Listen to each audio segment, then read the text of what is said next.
Hello and welcome to the IRN-CRU podcast, the American football podcast made in Scotland for NFL lovers.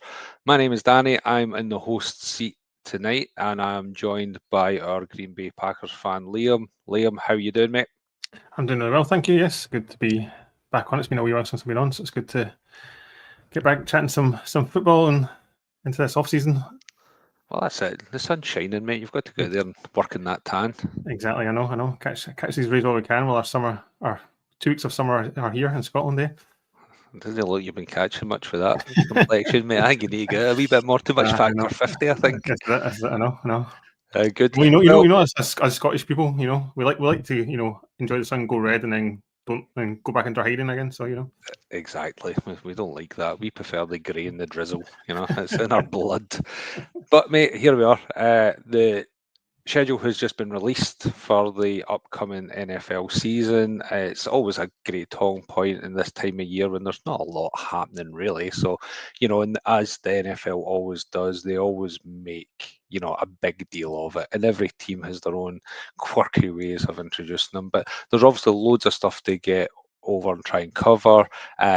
First up, obviously, is the international games that come out. It's always something that we look forward to every single year. I up until this year was a season ticket at Spurs Stadium and have been going to games pretty much every year since 2012. It was always a highlight of the year. You yourself, I think you've been down to a few games, have you, Liam? Yeah, indeed. I think it's four. I want to say 4 times now. I think I managed to get down. Yes, yeah, been to a few. So yes, not quite as many as you, but yeah, like yourself, always enjoy going down to, or have enjoyed going down to the games. It's always a good experience, a good atmosphere with all the fans from America and things like that, or just everywhere really. All over the place, aren't they? Aye, definitely. I'll run through what's kind of come out here. So week one, there is Chiefs versus Chargers, and that's in Sao Paulo in Brazil. So that's a bit of a new one. Then into week four, there's then Steelers versus Vikings, and again that's in Dublin. That's the first game in Ireland. Week five, Vikings hop over the Irish Sea and find their way to. I'm sure this one's at Spurs Stadium. Vikings versus Browns. Then week six, we have Broncos versus Jets at Spurs Stadium. We have week seven, Rams versus Jags at Wembley. Then into week 11, we have Dolphins versus who they playing? Washington. Yeah, Washington Commanders. Washington. And then last up is week 13 is in Germany. Is it Berlin this year? I think it is. Yeah. Is the Colts versus the Falcons. Falcons. Yep. Yep. Any there standing out to you? Anything whetting your appetite? I suppose the Pittsburgh game and the Vikings in Dublin will be, I'm sure, be a fun game to go to in Ireland. First game in Ireland, I'm sure. I know they've had the college football over there happening a couple of times, so I think they'll put on a good show. And I suppose it's interesting to see the Vikings having two international games back to back. I suppose. No, it's the Jags that are doing that, is it not? So it'll be interesting to see how they fully acclimatise. Well, it's the first time ever, is it? Where the two teams have a team's done back-to-back games in two different countries and all that sort of stuff. I think it's obviously got to be a massive, obviously, summer or year of NFL for Ireland. Obviously, they've got Bill Belichick and UNC coming over for the college game, I'm sure, and then obviously they've got Steelers versus Vikings, so that'll be class. And Dublin's always great. It's always a great session. Or they just have got to remember to bring their wallets with them. It's not exactly cheap. Stay away from Temple Bar, folks. There's Danny's tip for you. That's the tip for the weekend. But that'll be class. I guess, as I say, as I touched on there, they've done away with the season tickets this year. I am, so to be perfectly honest, so looking at this schedule and games coming up, I'm not that bothered.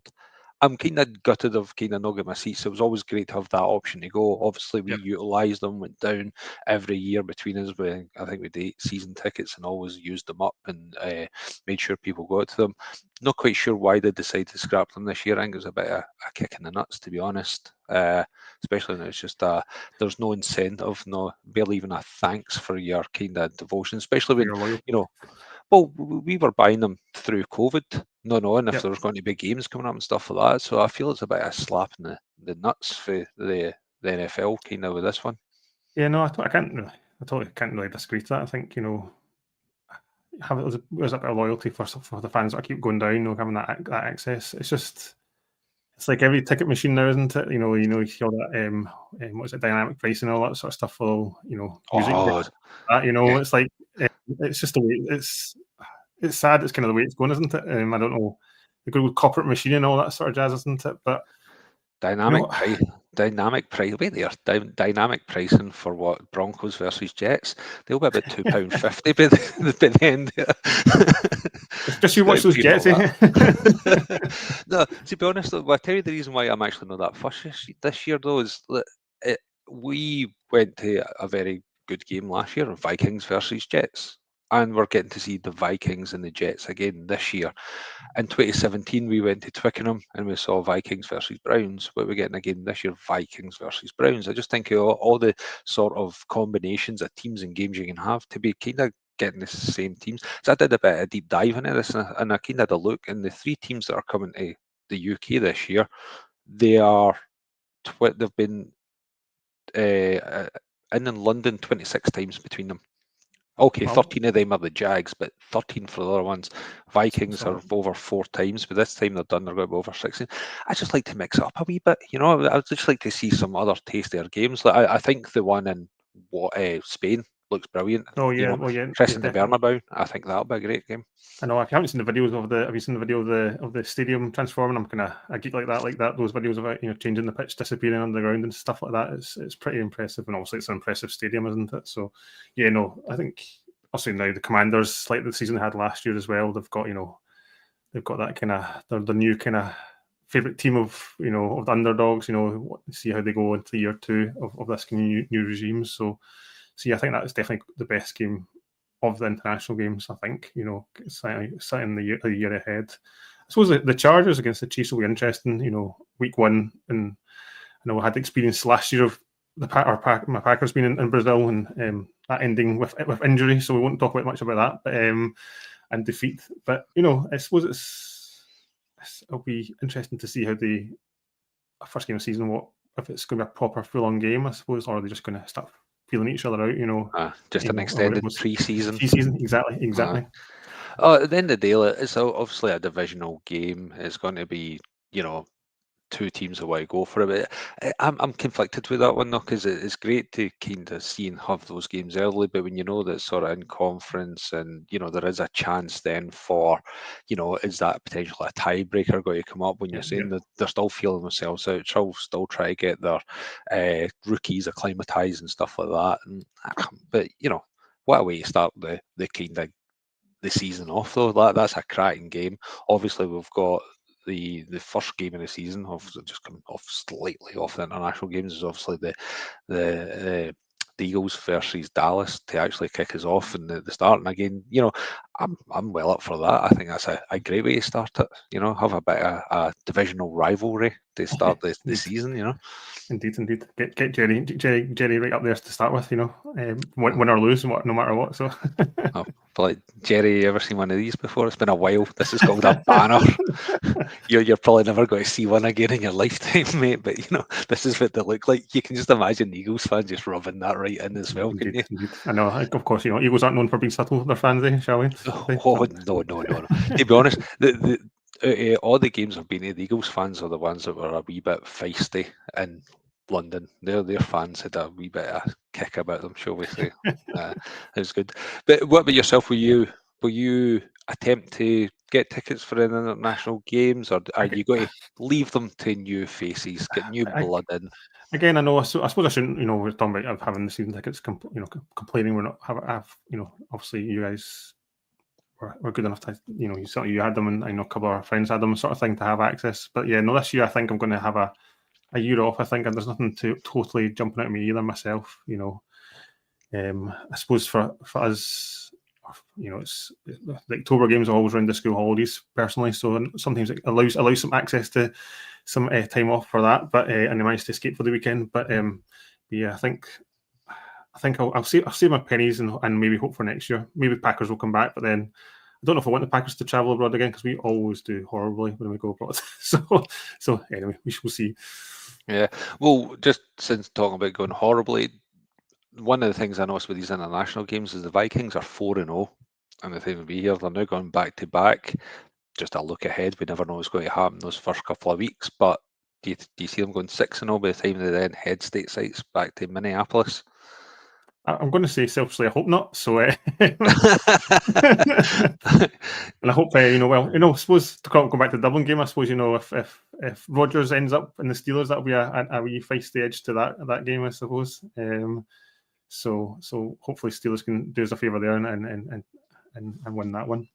Yeah, well, we'll give a bit of a shout out then now to Martin, who's heading to Ireland to watch the Steelers in person. I think that will be an amazing atmosphere. I have an absolute ball out there.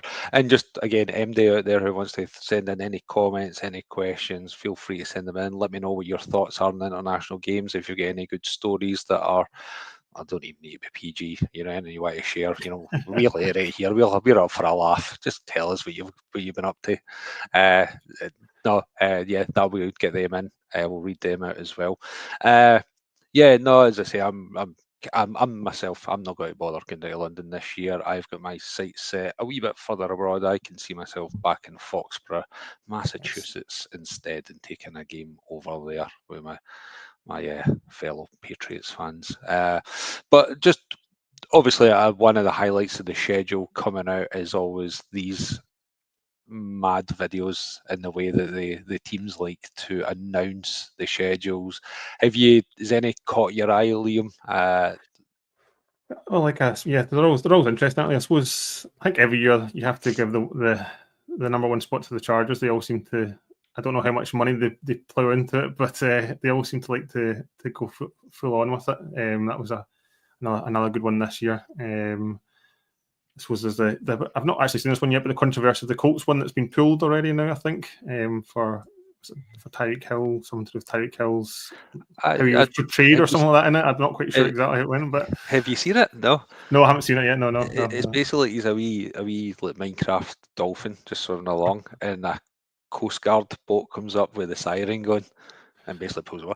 Apparently, Tyreek thought it was funny and didn't take personal offence to it, but they pulled it anyway. I thought it was funny as hell, so I'd have kept up. I think some of them are brilliant. As I say, shout out to obviously the Chargers. They always kind of just get their imagination going, and obviously after the Minecraft movie, it was it seemed such an easy way to get down. But some of the subtle digs in there were absolutely brilliant. I think there was one.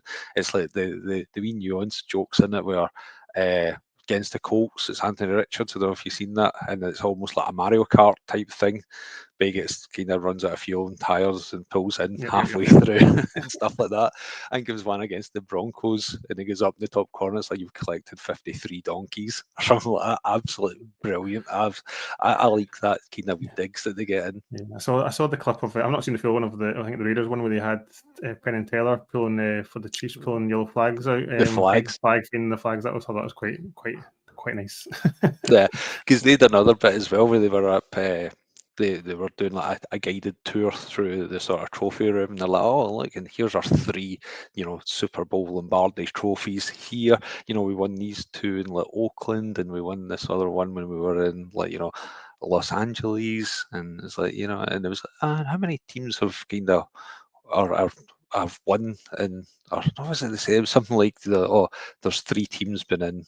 Out of the 3 teams that have played in Los Angeles, that's what it was. Oh, yeah, Somebody asked, like, and how many have actually won one of these? And it's like, well, 2 of them. One of them, not so much. And then it comes up with the Chargers logo, and they're playing Chargers like week 6 or something like that. Nice subtle digs, I'd dig into that. That's good fun, isn't it? Well, because obviously it was on pretty late last night. I think it was like 8 o'clock Eastern time or something. They were announced. I was trying to, get my beauty sleep in. Obviously, it didn't work. But I woke up at 5 o'clock this morning, went on my Twitter, was flying through it. Obviously, mine is Patriots heavy.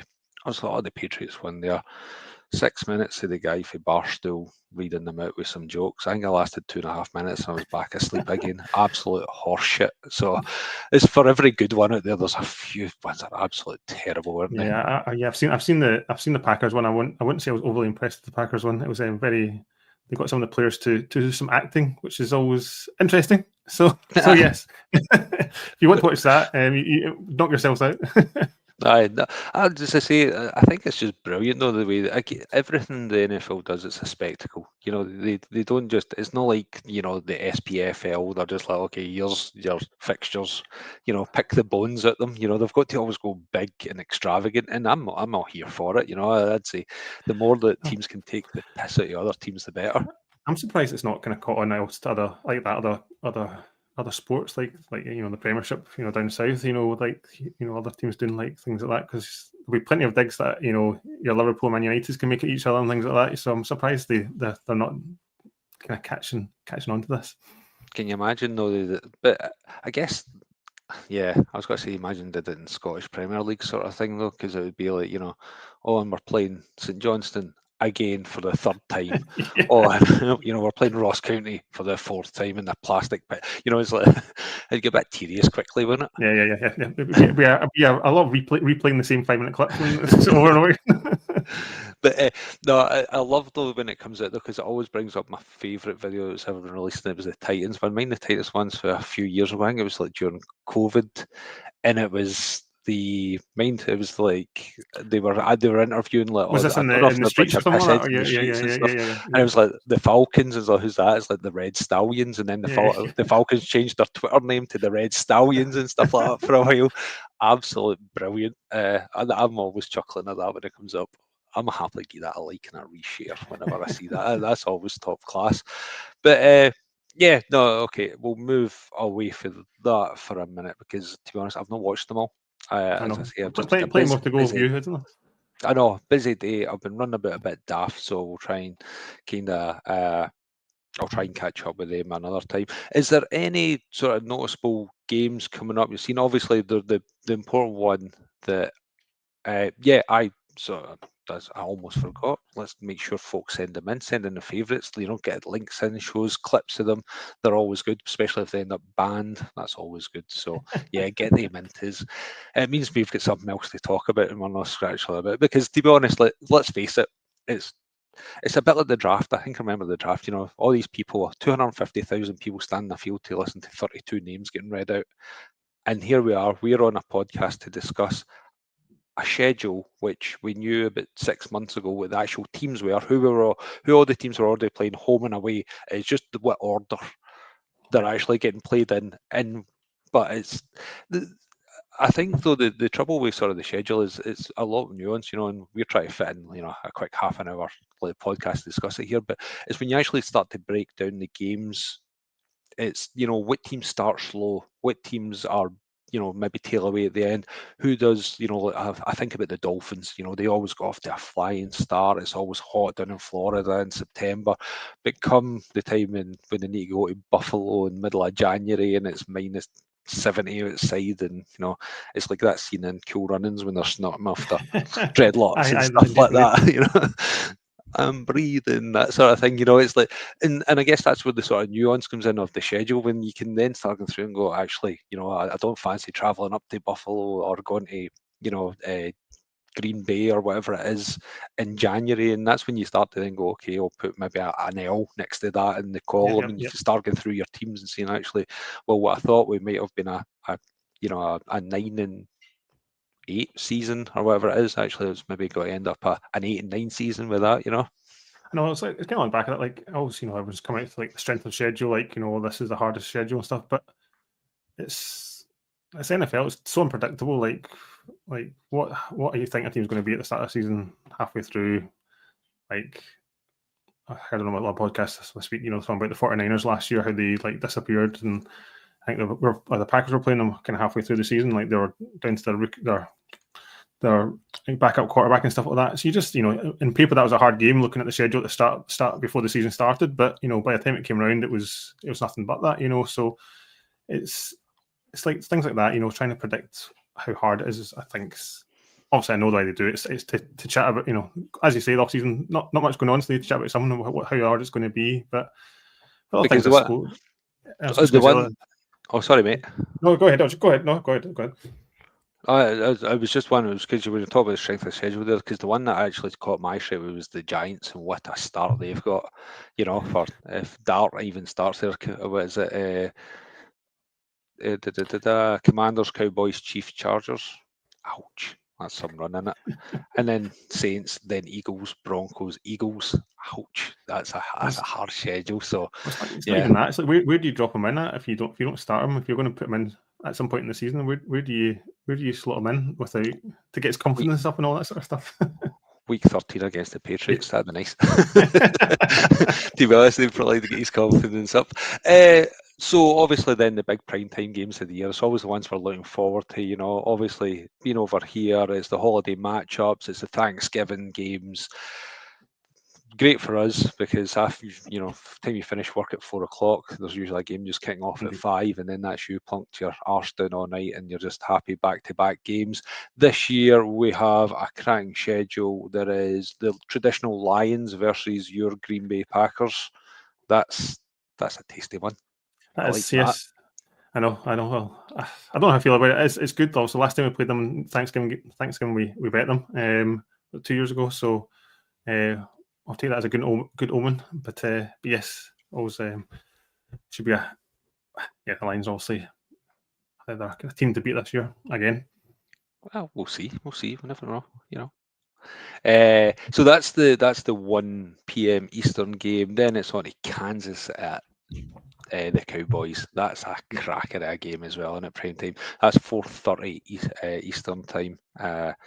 That's perfect for me. That's one of the ones, you know, you kind of get the kids into bed and you just sit your arse down with a beer on Thursday night, and that'll see you right through the wee hours. So that's an absolute cracking game. And then to finish all off, again, Bengals at Baltimore Ravens. That's the later game. That's the midnight shift, the 1:20 a.m. over here. Yeah. I guess it just depends what sort of Bengals team we're going to get there, if they're fit and healthy at this point. But again, another great one, another in division game. So it's 3 of them. So, you know, it's a great way to spend some prime time kind of viewing in it. They're definitely Thanksgiving. I suppose the NFL have had that market for forever, haven't they now? So, but yes, definitely good schedule. The Chiefs and Cowboys, I think, is a really good match. Should be really good. I think last couple of years, the Cowboys games have been a bit. I can't remember who they played last year, but it's been a bit more. It's not been kind of high profile as something the Chiefs sort of thing matchup. So yeah, definitely like to see that in there. And then, as you say, the Bengals Ravens, always. You just imagine a shootout, don't you? That's all you can imagine with those sort of games. Just going at it after each other. Defense both doing in theory nothing. The Ravens should do something in theory, but you know, just a high scoring, fun game to watch. That's a cracking slate of games for a day, and then you go into the Black Friday game, which is 3 p.m. Eastern, and we've got the Bears at the Eagles. Again, can the Bears make a leap? God knows, you know. According to Caleb Williams' father, it's a place where quarterbacks go to die, but we'll maybe touch on that in a wee bit later on. So we'll see if he's actually in a grave by this point. We'll never know. They have upgraded their offensive line, so we'll hope not. And then on to Christmas Day, and we've got Dallas Cowboys. I think by this point we'll be a bit sick of seeing Dallas in prime time. You know, they seem to be getting a fair run of them, as they always do, as America's team. But this is the only thing I thought about the schedule, about the Christmas schedule. Like, I just like Thanksgiving, great, but it's this Cowboys, Lions, and Chiefs are all playing on the Christmas again. So same. I know it's different against different opponents, but it's the same core teams again. And I know why they've done it, because obviously in theory they're obviously Thanksgiving, Lions, and Cowboys are traditional, but in theory they're going to draw the crowds in. The Cowboys and Lions and Chiefs are exciting teams at the moment, but could they have mixed up a wee bit more? I wonder with the Christmas, since it's kind of newer to the NFL, they've not really only had it the last couple of years, haven't they? So yeah, I guess it's nice to see the fact that Commanders and stuff are getting a wee bit of the kind of limelight as well. That's well deserved after the season they had last year, and obviously Daniels being a stud in the making. It'd be good to see him prime time. So that's the 1 o'clock Christmas day game. Then it's Lions at Vikings. That's 4:30 Eastern on Christmas Day. Again, it's hard to kind of grumble with that one. It should be another tasty matchup, another divisional game. And then on to Denver Broncos at the Kansas City Chiefs, which again is it's got all the Swifties viewing, and they'll be tuning in for that one. And again, it's hard to kind of knock it, because it should be a great game in paper. Yeah. Like I said, they are good matchups, but but could we IRN-CRU just slipped in some other teams in there, but yeah, We I'm wanted sure it'll be. Brown Saints. We wanted to see That's some. what I wanted. That's what I wanted. So that is the holiday games. I say absolute some crackers there. And well, again, this is me putting my head on right, and I'm kind of looking at it and going, look at the difference. Look at the international games you're kind of getting, and then look at the prime time. And it's deliberate. And it'd be nice just to get one of these kind of elite, kind of prime time sort of games over here in London. But I'm not going to dwell on that too much. one day. One day. We'll see. We'll see. So, and times, to be honest, it's a schedule. We'll see. We've still got a long way to go before all these teams break down their 90-man rosters down to the 53-man rosters, and then we get into pre-season and we see this go. But it's just one of these things that come out, and I know I've already done it. I've got a screenshot of the Patriots schedule. I have put my L's and W's next to how I think we're going to go, and that's the great thing about the schedule comes out, because everybody's in the same place. Everybody's full of hope and joy, and I know our the grid, the IRN-CRU's favourite giant Murdo is he's full of optimism, and then I might have just kind of shat in his kettle there by giving him a readout of when it's there, but you can, as I say, it's the great thing. Every fan base is looking at their draft picks and what they've done in the sort of the pre-season and free agency and stuff, and they're full of hope and enthusiasm, and those 50-50 games where you think oh, that could go anyway, you're putting a W in that column. Of course. I've got the Patriots at 10 wins or something like that. I'm already booking my tickets to the Super Bowl at this rate. Come week 14 or by, and we've only got 3 wins. I'll be a sorry mess just sitting in the corner, just rocking backwards and forwards. But that's the great thing in it. It's just full of hope. It's like, as you're saying, you kind of go through it and you're like, you end up kind of breaking it down into wee sections, don't you? Like, oh, this is a wee run here. Oh, this is definitely, okay, we might have a look at one wee loss of it, but we get the other 3 games wins, that wee streak there, that doesn't matter, that loss, and we just roll on to the next wee bit, and then before you know it, like that, you're like, oh, I'm 12-5 or something like that, 13-4. It's all rosy. Exactly, but no, it's a great time. It's just something else. It just gives you a wee boost just to get you through these months. Obviously, I think mandatory rookie training camps are something on the now, and there's wee tidbits getting sent out, but it's always a quiet time of the year for the NFL lovers, and we've got to kind of get our fixes in some way. So we will take a schedule getting released and some videos to kind of have anything to talk about. Is there any news coming up, mate? As I say, have you anything coming up? Obviously, there's always something in the limelight. There are always some bits and pieces coming out. Anything particular has caught your eye over the last week or so? The biggest bit of news I think we've been last on is Derek Carr retiring. It's, kind of suppose out of the blue, but there's always that. There's the wee chat before the draft about his injury and having to be out, maybe been out for the season, and it was a shoulder injury and stuff like that, and he's now come out. He's just saying he's going to retire, and sounds from what they're doing. I can't remember exactly the makeup of it, but he's handing back some of his money he was going to get to the Saints, but still keeping some of his guarantees and stuff. So it's all very, very amicable, shall we say? Apparently. Aye, yeah. He got to keep his 10 million signing bonus, but before he gave up his 30 million guaranteed, I feel sorry for him. He'll go and spam for the rest of his life, I'm sure. But actually, what surprised me about Derek Carr is he's only 34. I know he's not. I know. I feel like he's been in the league forever. He's just always been one of these sort of staples, and he's kind of hovered about a bit. But he's I was just going to say, it seems to be like that because he's so young. It's like it's definitely going to be every next couple of years. Is he coming back? Has he had that surgery? He's fine again. Who's he going to step in for a team that's desperate for a quarterback? You've got called up. Back to the Raiders. Exactly. The last play like that was like Rivers. You keep hearing Rivers for a couple of years after he retired. He's going to come back. He's going to step in after the quarterback. Whoever's quarterback went down, he'll come back and just start slinging it again. So yeah, he's going to be that player for the next couple of years, isn't he? I'm still waiting on Andrew Luck coming back. I'm sure that's going to happen. I just want that captain Andrew Luck Twitter feed again. That was always class. That was always good. Yeah, no, I guess it's a bit of a shock, but I don't know. I guess he's always been a good NFL quarterback, kind of middle of the road. Yeah. It's not a great position it leaves the Saints in. Their room's looking pretty bare, to be honest with. They've got Spencer Rattler and the boy they drafted this Taylor Shuck. Yeah. I'll never be able to pronounce that right without making an arse of myself. So, yeah, he's gone. Derek Henry get paid on a 2-year extension he got. Was it 30 million, 2 years, 25 million guaranteed? He's not slowing down, is he? He's No, yeah. Every year I was like, oh, he must slow down, but no, he's just a machine, isn't he? And I think I've already seen at least one hype video of him running up the hills, up the hills, with his, shirt off, his muscles, flexing, sort of thing, as you do in off season. Like. I know what it's like. A total beast, but yeah, no, he's not slowing down anytime soon, is he? But yeah, fair play. Like after the season they had, they've kind of paid for that and give him good rewards to keep him going. So. Well, it's good to see running backs getting paid. I think obviously Barkley last year and what he did at Philadelphia is kind of given a bit of a boost to the running back market and stuff. So it's good to see these guys getting paid.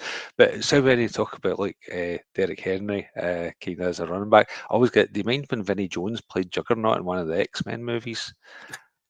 I'm Juggernaut, bitch, and then just kind of runs head down through things. That's the only image I keep on getting of Derek Henry, just like, I'm Derek Henry, bitch, and then just head down and just run right through defensive lines and stuff like that. Absolutely brilliant. He's a baller. So no, it's good to see him getting paid. Trey Hendrickson though is not getting paid. The Bengals are doing Bengal things. Is this a fallout, would you say, from trying to pay T. Higgins and Jamar Chase? Is he the one that's left out in the cold? I think it's definitely part. Well, the Bengals are always a bit weird, aren't they, paying their players? But it's definitely a part of it. Like they knew this off season was coming, and Burrow made his statement as well, didn't he? About wanting Higgins back and stuff, and they obviously didn't want to upset the quarterback, which is understandable, I suppose. And it seems like he's just that odd man out, isn't he, Trey? Unfortunately, or he may well be. But it's just one of these lopsided teams, isn't it? Though you're heavy that side, and he's the one player in the defence that kind of brings a bit of balance to the force. What I don't get what I don't get understand about it is like if they weren't going to sign him, why didn't they just at least take a trade or something? Because no one's got any obviously teams have still got money, but they've not the free agency. The big money's gone, so that for him to get a contract, it's harder now to negotiate that with other teams, or at least harder than what it would have been, and now waiting this time they're kind of in no man's land now. Well, there's still time, obviously, to trade. There's still trade, but we just saw George Pickens getting traded to Dallas, for example. So it's nothing to rule it out that it couldn't be another trade that gets done, and you could be looking at a team possibly like my Patriots with their cap space they've got, the 49ers were there, marry them up. So who knows? It's one of the ones you've got to keep an eye on, because the rumours coming out is he's basically refusing to play with a contract extension. So somebody's going to give one way or another.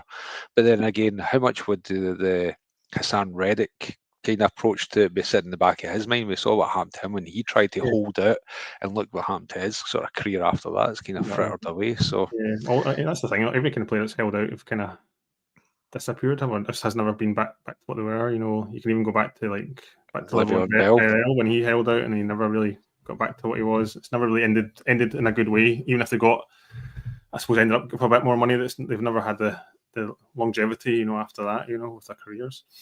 But I guess it's the sort of precedent they've set. They've already paid these other guys, and I guess he's like, I'm the odd one. I should have been paid. I should have probably been up there before T. Higgins. But again, we'll see what comes out of that one. That one is far from concluded.